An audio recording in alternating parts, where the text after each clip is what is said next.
আসন্ন বিধানসভা নির্বাচনকে সামনে রেখে দক্ষিণ দিনাজপুর জেলার কুশমন্ডি ব্লকে বিজেপির অন্দরের গোষ্ঠীদ্বন্দ্ব ক্রমেই তীব্র হচ্ছে।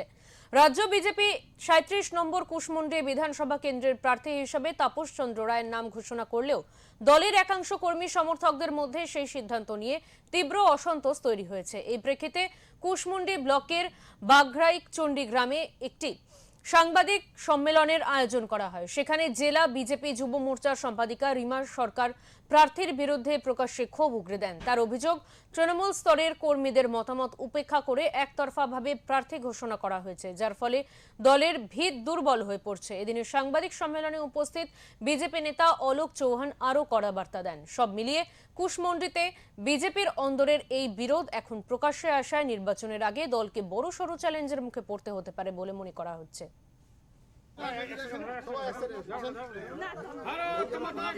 তাপস রায়কে সরিয়ে যে কোনো প্রার্থী তারা দেন, তাহলে আমরা মাথা পেতে নেব এবং মোদিজির সঙ্গেই আছি, সঙ্গেই থাকবো।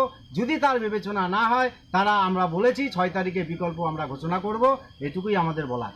পরেও আমাদের সেই সম্মানটা আজকে জেলায় নেই। আপনারা দেখেছেন গোটা দক্ষিণ দিনাজপুর জেলার মধ্যে একটা মহিলা মুখ নেই, একটা মহিলা প্রার্থী নেই।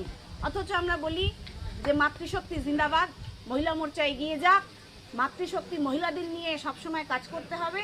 অথচ মহিলাদের সম্মান দেখানোর জন্য একটা সিট এরা বরাদ্দ করতে পারেনি। এটা আমাদের ক্ষোভের কারণ, আর কিছু বলার নেই।